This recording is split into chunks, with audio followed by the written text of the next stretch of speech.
in handling these things have created a couple of side effects that the powers that be weren't aware could be created. And that's all as vague as possible, but we don't really have the language to say what the side effects are, how they're going to really impact people, and that sort of thing.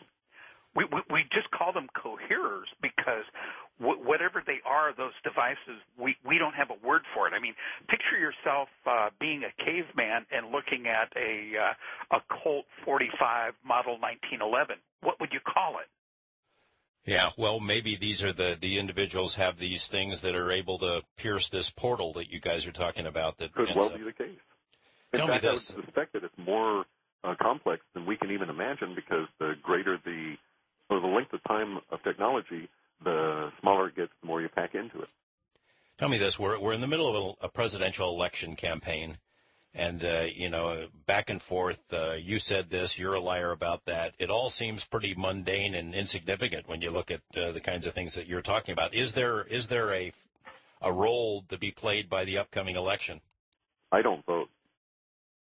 And we know the outcome of this one, linguistically, the outcome of this one won't be decided for some months past November anyway. And it's kind of like, sort of immaterial. That's what I was wondering, if it makes any difference to what's going to happen. No, it won't change things. And the response that will be, the president really doesn't have that much power. Their strings are pulled by the people that pay for their everything and control all of their desires and feed all of their passions. So really, what does it matter? This retarded cowboy, that elitist, Ivy Leaguer, it doesn't matter. You said the what's going to happen in this election? I mean, literally know who's going to win? We wouldn't say that, I don't think. No, and we have to also acknowledge politics is very hot. We're most often wrong in that area. So there's certain areas that we have this little pyramid that shows where, on this little chart on the wall, that shows where to really be careful in the interpretations, because we're most often wrong in these particular areas where there's very little nuance. But in terms of it making a difference, no, it won't make much of a difference. The difference is made by individual personal responsibility, the whole mindset. In fact, there's an example of it on the TV now. There's this commercial out there in which the large font letters, "Save us, help us." You may have even seen this. "Help us solve this climate crisis. Save us from this energy thing. We demand 100% free energy now." Blah blah blah. If you actually analyze the amount of linguistics involved, you find that 90% of the linguistics are appeal linguistics that are a particular kind of emotion and angst-building language, and it's a form of neuro-linguistic programming, and does not relate at all to the end result of what these people are trying to accomplish. Basically, it's a bit of let's all worship the government and get in our hearts the idea that we can be saved by this outside source. And I instantly discard that. Nothing will save us. None of the government can help us. If you're relying on the government, you're listening to an odd show. We have a couple minutes left, 2-3 minutes left before we take our break, and then we'll open it up to callers. Before we do that, just in those couple of minutes, is there anything reassuring you can say to people? Again, I know we discussed some ways that they can prepare food and water and things like that, but anything else, anything to preserve and to prepare in terms of quality of life to get ready for this thing? If you think about it like you prepared for Y2K, that's probably a good synopsis of it.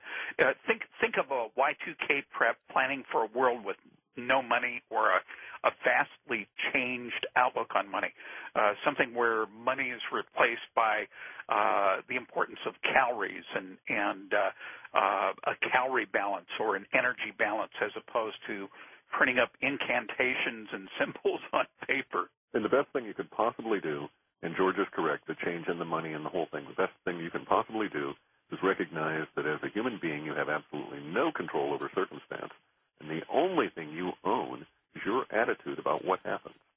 And so you need to get yourself into a clear head space over these next few years and control your attitude. Okay, George and Clif, on that note, we're going to take a break, and we'll come back, and we'll open up the phone lines and see what kind of questions the world has for you here. So stay with us on Coast to Coast AM. Man, we're hearing some grim, graphic, fundamentally disturbing information from our guests, George and Clif, tonight, predictions about what's coming for all of us. and we're going to open up the phone lines in just a second. I wanted to ask one other thing, fellas, before we hear from our listeners. It's about religion. I didn't hear, I don't know if that plays a factor in, it's a factor in any of the stuff that you predict or where you are on religion, but is there a religious component that we haven't talked about? Yeah, there is. I mean, I hate to bring it up because it can involve ours itself. It's mainly an endless debate about which superstition to believe. But right. We do have some predictions that religion itself is a core archetype will take a big change in December, shortly after the 12th to the 15th. In that period, we'll start seeing some evidence of it. A big change meaning you're not quite hard sure. To say. The language we have at the moment says that it'll start with it falls under what we call the revolution metadata layer, and it in the U.S. will first show up within the evangelicals in what's been labeled an unburdening. Now, does this mean an unburdening of sin? Does it mean an unburdening of their sins about money, their sins about power, or whatever? But it's almost as though there's going to have to be a national confession, or they'll be caught out somehow. And all evangelicals will feel a little bit of, and some will feel it very intensely, shame just being associated with it. Beyond that, I can't say. We don't have any real descriptors for it. We may get something in November when we're dealing with the immediacy data. Is there some kind of an angle dealing with martial arts? That was a note that was given to me. Is there something there that I'm not asking about? I'm a martial artist. I've been an adept in yoga and martial arts, and I have dozens of styles that I've practiced, but the one I claim to my heart is Aikido. I can discuss it if you wish, but it obviously affects who I am and the interpretations that I offer. It also obviously affects my approach to these things. Beyond that? Okay. We're going to go to the phones. Our wild card line, Mark in Oregon. Good morning, Mark. Rich, good morning, George, and also good morning, George and Clif. Good morning, Dean, and thanks for the great show. It's right on time. The way this reality is moving right along at warp speed, it seems faster every day. Isn't it scary? No, I'm not scared, but I think everybody is having a different reaction relative to who they are individually. Yeah. Still in a state of flux, really, I think, for most people to try to adjust to things that are moving so fast in a negative way. Seem to be coming at us from all areas and all directions. I wanted to mention, it's interesting, George, because I had mentioned to you last month when I spoke with you on the call-in about half-past human and yeah, you're the guy. Right. I'm the same guy in the web box, and I mentioned that because I've had another part that I wanted to follow, and you gave me so much time, there wasn't quite enough time to do it, but I'll mention it tonight. And I think, George and Cliff, that, you'd also be interested in this, and you may have already heard about this idea, but I'm sure you've at least heard of Steve Quayle, if not actually researched some of his website information. Steve had Tom Horn on about 2 weeks ago, and if that long, it may not have been quite that long.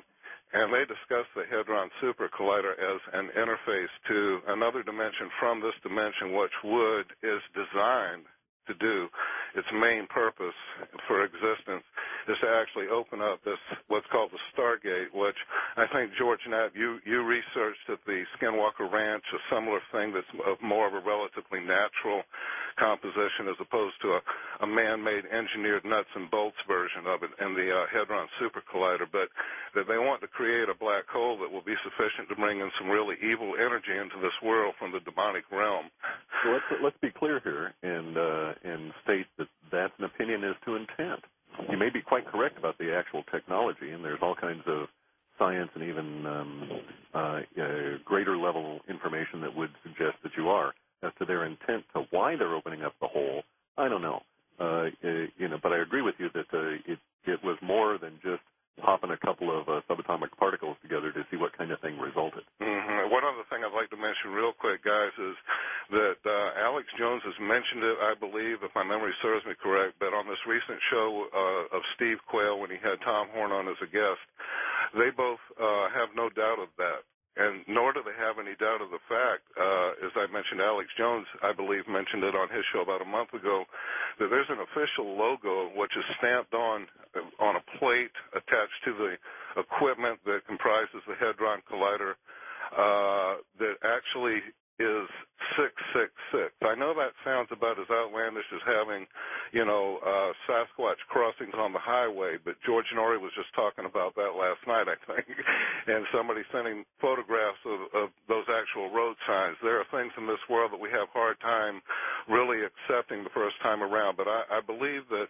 between the logo and what Steve Quayle's sources and research indicate to him about the actual doorway to the demonic realm and bringing them into this world in a much more powerful way is certainly something to take into consideration as a possibility. But y'all are great. I sure appreciate the show, and God bless you, gentlemen.